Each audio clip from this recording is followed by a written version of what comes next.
DIDM, yung sitwasyon ni Colonel Grijaldo, nagreklamo yung asawa, we are always talking about welfare ng mga tao natin. Eh, nakakulong na yung asawa niya, pinutulan pa daw ninyo ng sweldo.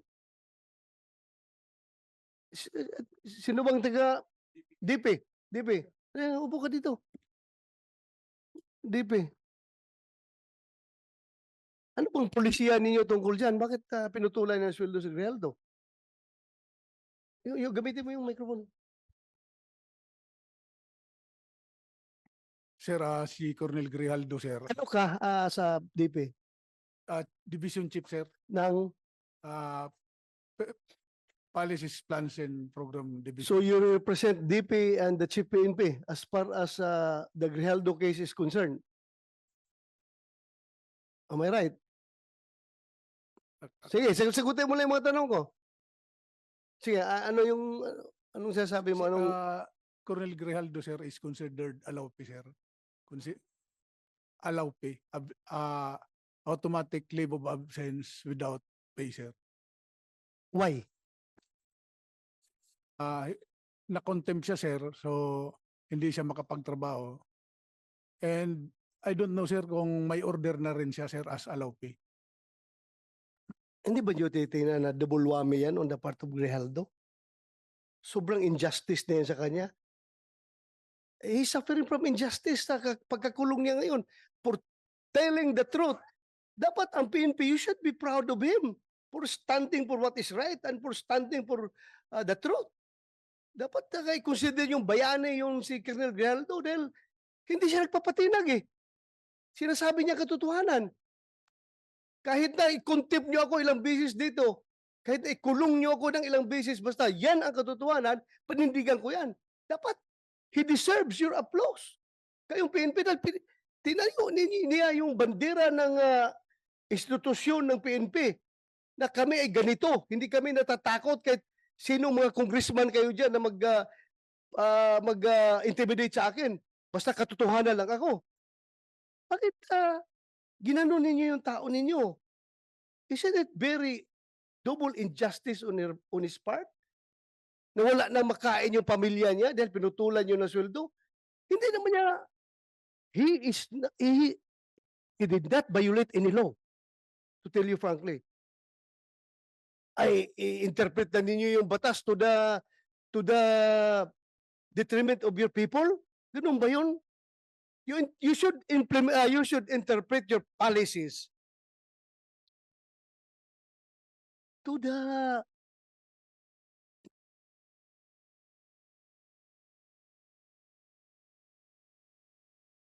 advantage of your people. Tingnan nyo, you should be liberal enough to interpret your own policies. Hindi yung porki nakakulong, i-apply ka agad yung no work, no pay, i-apply ka agad ninyo yung, ano ba yung policy natin dyan pag nakakulong? Eh, sabi nyo, yung incarcerated na tao or one is automatic, putol ang kanyang sweldo. Kawawa naman yung tao. Yung ginagawa natin yung policy na yan, ha? The intent of that policy is to make sure na yung mga eskalawag na pulis natin na nakakulong ay hindi na mag-enjoy sa sweldo niya. Is Grijaldo eskalawag. Kahit for purposes of discussion, sabihin nyo, isa, wala kami magawa. Yan ang polisiya natin. No work, no pay. At kapag incarcerated, putol ka ng sweldo. But still, dapat may puso kayo sa tao ninyo. Kung nangyari sa'yo yung ginawa kay Grijaldo, anong sabihin mo? Sige nga, I would like to get your opinion. Sige, you open the mic. Ikaw, nagsasabi ng totoo sa isang congressional hearing. Kinontempt ka, ikinulong ka. Ngayon, nakakulong ka na, pinutulan pa ng PNP yung sweldo mo. Wala ka ng pagkain yung pamilya mo dahil wala ka ng sweldo. Yes, sir. Anong masasabi mo? Sir, I think I will have the same sentiments with Colonel Grijaldo. Correct. Yes, sir. Particularly that he is my classmate, sir. Oh, so your classmate. Huh?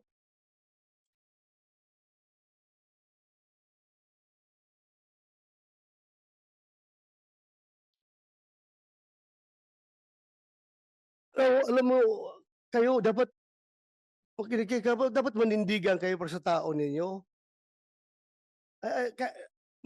Not even the House of Representatives, not even the Senate could force you to do injustice to your people. That is double injustice. Ang ginagawa niyo. Tumayo kayo.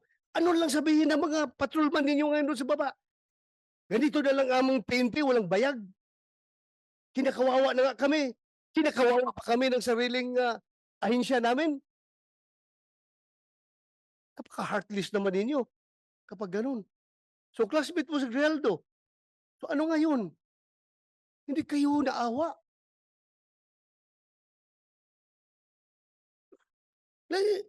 Then, I would like to acknowledge the presence of Senator JB Ejercito. Thank you, Your Honor, for joining.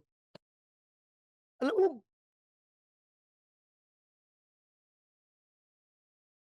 that is why I required the Chief PNP to be here. I would like him to explain his side properly. Dapat. Because as a commander, it's very basic. Dalawa yung ating function as a commander. Number one is the accomplishment of the mission. And number two is the welfare of our men. Dalawa yan. Magkatabi yan. Accomplishment of the mission, welfare of our men. Anong welfare ang ginawa niyo kay Grijaldo? Hindi ba talagang nilaglag ninyo siya? Dahil as I have said, you should be proud of him. Hero ninyo siya. Porke galit sa kanya yung Quadcom, galit na rin kayo sa kanya. Tama ba yun na behavior ng isang institusyon na dapat tinitingnan ang kabutihan ng kanyang mga membro? I don't see any reason behind bakit ganun kayo mag-treat ng tao ninyo.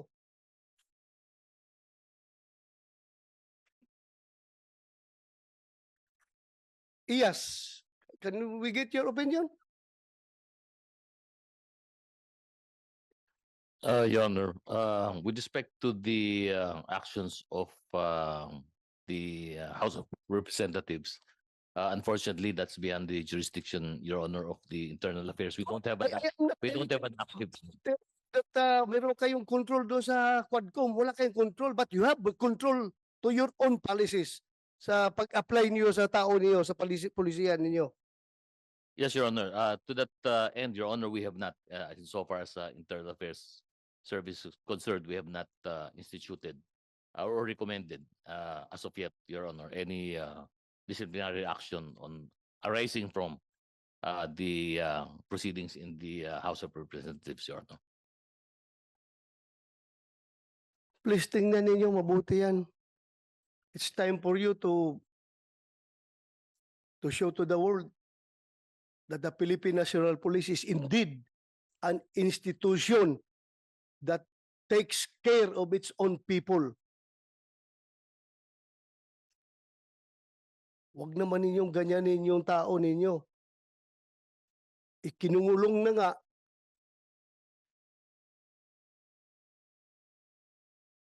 Sobrang injustice na experience niya ngayon, putulan pa niyo ng sweldo. Paano ang pamilya niya? Paano yung pag-aaral ng pamilya niya?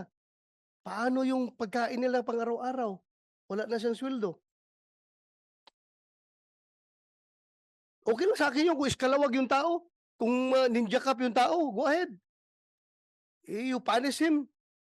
Pero for standing for the truth, for doing what is right, and for not giving in to the intimidations na ginagawa sa kanya ng Quadcom, kayo rin, sasakay rin kayo sa Quadcom na pati sweldo niya, puputulin ninyo. You should be liberal enough to interpret your own policy to your people. Kayo ba sa armed forces, ganun din kayo? Kapag ang tao ninyo ay nakulong, na-contempt, puputulan rin yun na sweldo?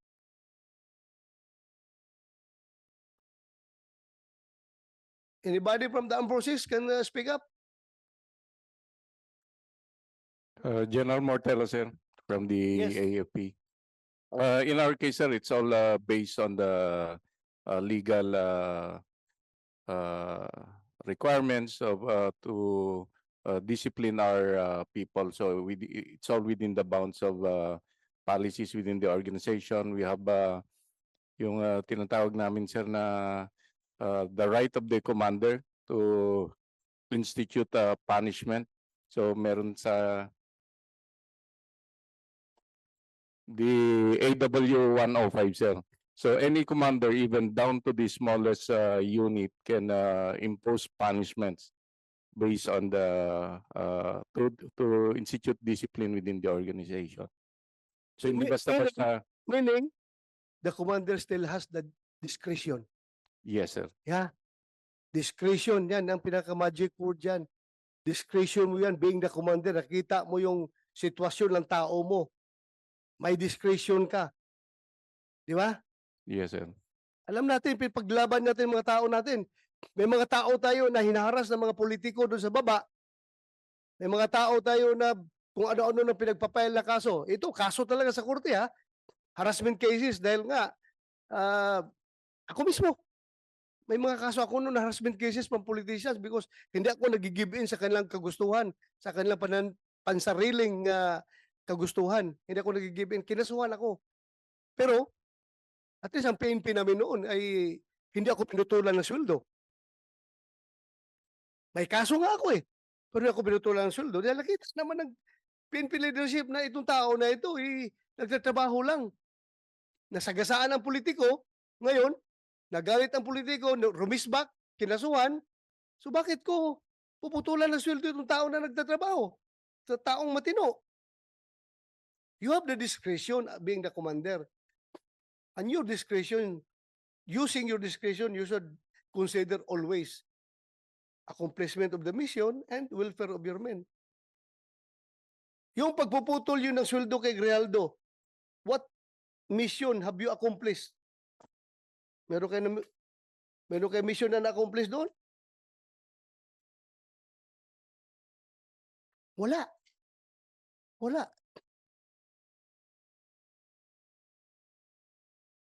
Yun lang po. Nandito kayo mga pulis, makinig kayo. Nagsusuot kayo ng uniforme na yan. You're wearing that badge. You're wearing that badge. You stand for what is written on that badge.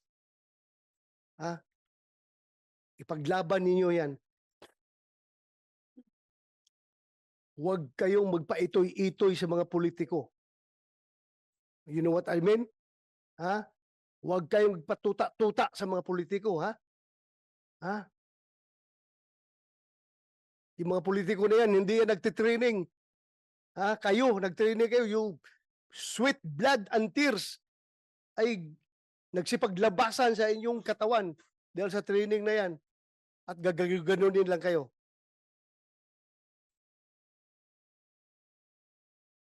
Paglaban ninyo, tauhan ninyo. My God, if I were the Chief PNP at this time, I don't know. Pag ginaganon yung tao ko, I can never sleep soundly at night kapag mayroong injustice na ginagawa sa aking tauhan. More so, the injustice is coming from my own institution itself. Sabi ko kasi magpakamatay ako para sa aking tauhan kapag ginaganyan yung tao ko. Lalong-lalo na kapag ang tao ko ay nagsasabi lang ng katotohanan at pinanindigan kung ano ang tama. DP, you relay my messages to to the DP, and to your Chief PNP. I-relay nyo yung mensahe ko. Sana naman nakikinig kayo. Hindi ko kayo pwedeng diktahan on what to do because that is already overreach on my part. May sarili kayong chain of command. Sundin ninyo. Pero sa akin lang, as may oversight function, nakikita ko talaga sobrang injustice na ginawa nyo kay Grijaldo. Paglaban nyo yung tauhan nyo. Lalong-lalo na, classmate mo yun. Sobra. Sobra ang nangyari sa kanya. Eh, anong sabihin ngayon ng ibang mga opisyal ninyo? Ibang mga tauhan ninyo? Ganito pala ngayon. Hindi pala ako kayang dipinsahan ng aking sariling institusyon kapag ako'y lumalaban sa tama at sa katotohanan. Hindi pala ako kayang dipinsahan. Bagkus ako pa'y pinutulan ng sweldo. Ano makakain ng pamilya ko kapag ganun? Makonsensya naman kayo. What happened to Grijaldo may happen to you. Pwede mangyari sa inyo yan. At kapag ganun kayo ka-weak as an institution, I don't know what will happen to the PNP. Lumaban kayo. Labanan ninyo yung tama. Huwag kayong kuwan dyan. Yes. Sir, I would like to inform the Honorable Senator that the PNP is apolitical po, sir. With regards to Colonel Grijaldo po, sir, it may be meron mga reasons kung bakit yung sinasabi niyo po, sir, na naputulan siya ng sahod. It may be the resource person, si Colonel Uliciano. Hindi po niya alam yun, sir, Your Honor.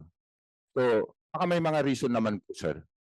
Alam Thank you, ko, sir. reason, no work, no pay. Yun nga, but what I'm telling you is about the welfare of your men, that you should be liberal enough in implementing your own policies. Tingnan yung kabutihan ng tao. Because hindi ka forever, Kenneth, Regional Director, may chance rin na mangyari sa iyo yan. At kung pag nangyari sa iyo yan, what will you feel? Yung inostisya. I am not telling you to PNP to be political. We're not talking about politics here. We are talking about the welfare of your people. We are talking about your institution. There's no political behind my statement. What is behind my statement is yung aking pagiging pulis. Kasama niyo ako. Hindi ako outsider ng PNP. And I love the PNP. Hindi. Yung pinanggalingan ng mga pinagsasabi ko, hindi. Dahil nasa kabilang bakod kami ng politics. Wala. At akin dito. Kung ano yung uniforme na sinusuot ninyo at willing kayo na mamatay sa uniforme na yan. Yun ang aking sinasama ng loob, Kenneth. Huwag ka magsabi ng political. This is not all about politics. This is all about the PNP as an institution na you should look out for the welfare of your people. Yun ang kinasama ng loob ko. Sir. Go ahead.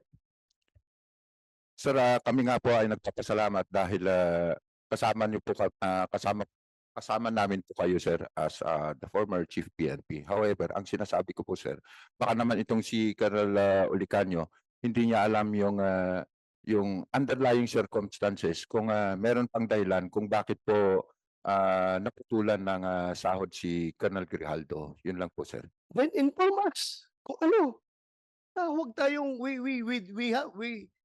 ilatag natin ang baraha. Ilatag natin ang baraha kung bakit talaga ninyo ginanon yung tao.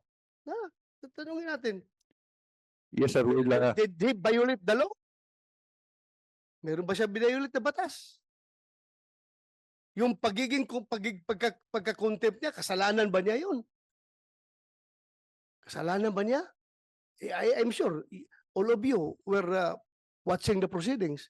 Kasalanan niya kung ipagtayo niya yung katotohanan? Panindigan niya yung katotohanan? You want to say something? Yes, sir. Based on our policy, sir, yung allowpay po kasi, sir, once hindi siya makapag-perform, katulad nung nakulong, sir, so he will be issued orders as allowpay, sir. Then, corresponding to that, yung salary niya, sir, talagang puputulin din based on the... Wala akong question dyan. Alam ko may mga policy na ganyan. What I am telling you about is how you interpret your policies. Maawa naman kayo sa tao ninyo. Yun lang sa akin. Welfare of your men. Yun lang sa akin. Ah, I hope you get me right. I hope. Hindi ko sinasabi na pag walang tapon niyo yung mga policy ninyo dahil ginawa yan, may rason yan. At ang rason yan, I should be clear to you. Bakit natin ginawa yan? Kasi yung mga eskalawag na pulis na patuloy pa rin na nagtatanggap ng sweldo kahit may mga kaso, yan, ginawa natin yan. Pero in the case of Grijaldo, dapat sabi ko nga sa inyo, dapat marunong kayo interpret your own policy to your advantage. Kayo, advantage ninyo sa inyo. Huwag naman na ganunin yung tao ninyo. So, yeah, you want to say something? Yes, sir. Sir, we will submit ASAP, sir, yung documents regarding Colonel Grijaldo, sir, to your office. And we will also inform yung office concerned, Your Honor. Thank you po. Thank you. Salamat. You want to say something, Senator?